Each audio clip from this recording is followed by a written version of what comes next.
Welcome back to Sense and Sensibility.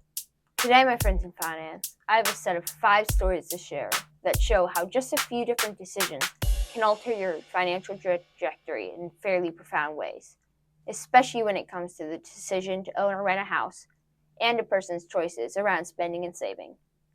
All of these stories follow a hypothetical 35-year-old man who makes different decisions that ultimately lead to different outcomes at his retirement. And for simplicity, Social Security is factored out of the equation, and I didn't attempt to calculate any potential returns or compounding interest to the money these people have invested for retirement. So, these real net worth estimates are pretty conservative. The benefits of some of the more sound choices could be quite a bit higher in real life. So with that, let me introduce you to my 5 hypothetical guests. John walked into his newly rented house and sighed in happiness. He was sure he was going to get that promotion, and this was his reward for when that happened. The rent was expensive, but John was getting more than what he paid for. Eventually, John got his promotion, and John treated himself to a lease on a Porsche and a Rolex. Even though John felt like a successful and affluent person, things were still tight, especially since the landlord kept raising John's rent year after year after year by a noticeable amount.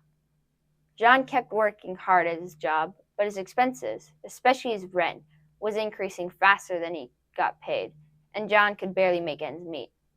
He had to try and cut back on his spending, and he even had to wait another year to lease a new car. And he also had to stop going out to dinner most nights. Even then, John felt too embarrassed to move to a more affordable apartment and continued to try and pay his rent.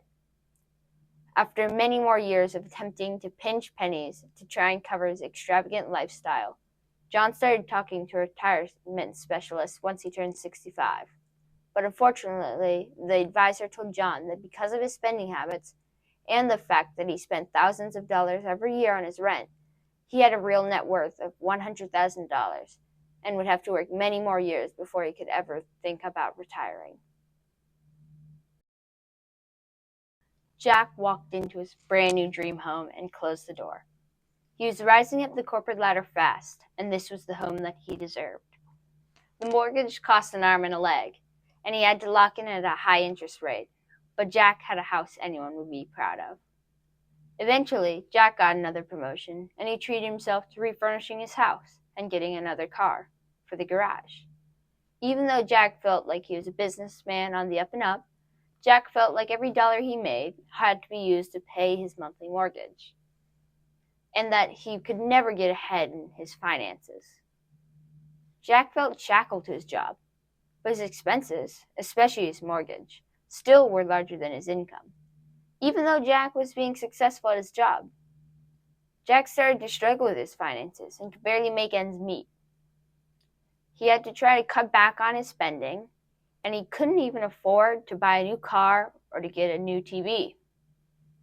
Even then, Jack felt too much pride to consider moving to a house that he could more reasonably afford. After many more years of modifying loans and hoping to get a raise to cover his lifestyle creep, Jack started talking to a retirement specialist once he turned 65. But unfortunately, the advisor told Jack that because of his spending habits and the fact that he had never saved more than a nominal amount of money, he had very little retirement savings.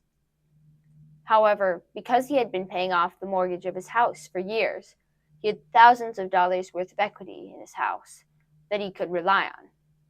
In the end, Jack's net worth was still $600,000, and while he would have to be extremely careful with his budgeting in retirement, and might even need to do some part-time work, Jack would still be able to retire at 65 and enjoy the paltry fruits of his labor.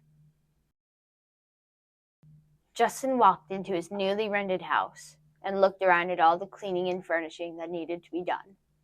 He had to pay a pretty low rent, but the rental required some love. Eventually, Justin got a promotion for his hard work at his job and started saving a sizable portion of his raise for retirement or emergencies. Even though Justin didn't outwardly look like a successful and affluent person, he was in control of his finances and was quickly building up a large retirement fund.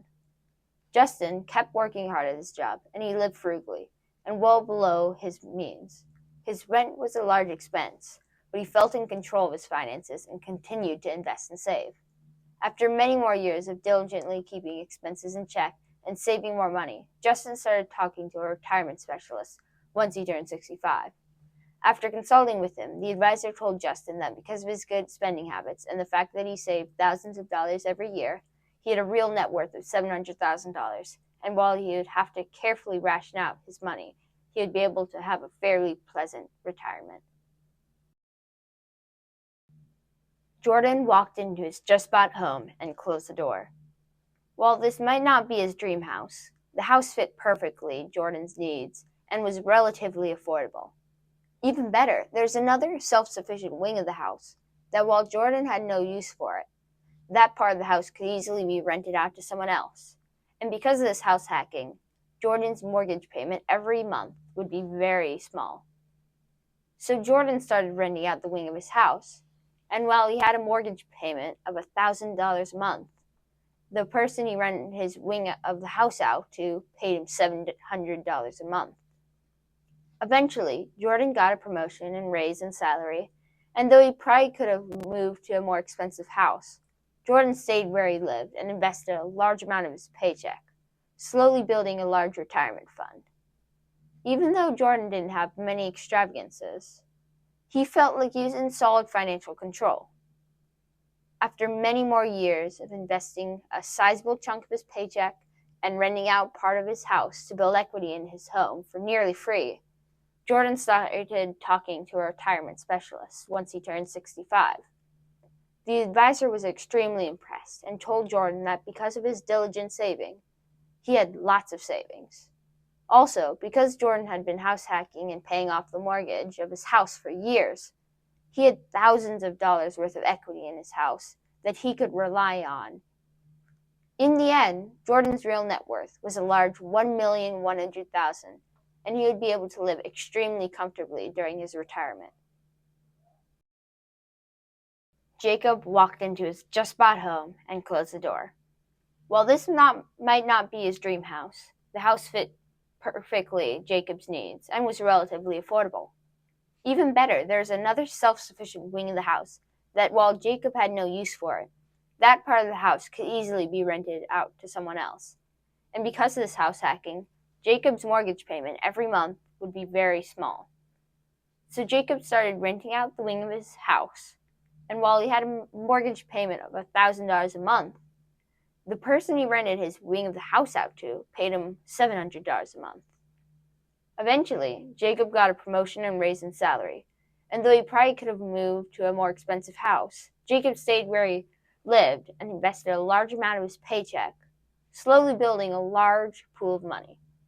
However, Jacob realized that he could just get a loan to buy another house and rent that entire house out to pay the mortgage and keep the difference. So Jacob bought another house to rent, and that house cash flows several $100s. After 5 more years, Jacob bought another house and kept buying houses every 5 years, until later, Jacob started talking to a retirement specialist once he turned 65. The advisor was extremely impressed and told Jacob that because of his great decisions, he had hundreds of thousands of dollars of equity built up.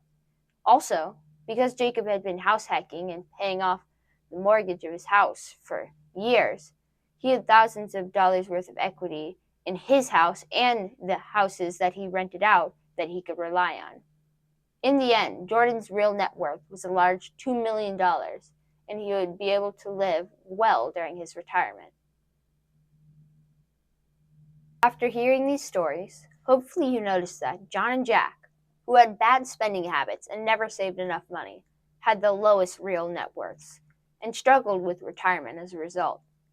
Jacob, Justin, and Jordan all had great spending habits and lived frugally, allowing them to save more money for retirement. Also important to note, there's a gap of hundreds of thousands of dollars between people who rented and people who owned their home. While this isn't always the case, if you rent a house, all that money goes directly to the landlord and helps to build their net worth. However, if you own a house, the mortgage payments you make lead to you eventually having tens of thousands of dollars of equity that you wouldn't have if you had rented. Historically, this equity is often the largest factor in a person's overall wealth. So for the average person, although more expensive in the near term, owning a house in the long term can lead to powerful benefits of appreciation and eventual equity. Most importantly, though, you still need responsible budgeting and consistent saving to put yourself on a good financial trajectory and to achieve your financial dreams. Real wealth isn't created from earning more money, but by saving more of the money you already have. A person doesn't earn their way to wealth, they save it. Thanks for watching. Remember, this isn't investment advice, just stuff you should know. Please like, share, and subscribe so that you and I can continue our investing journey together.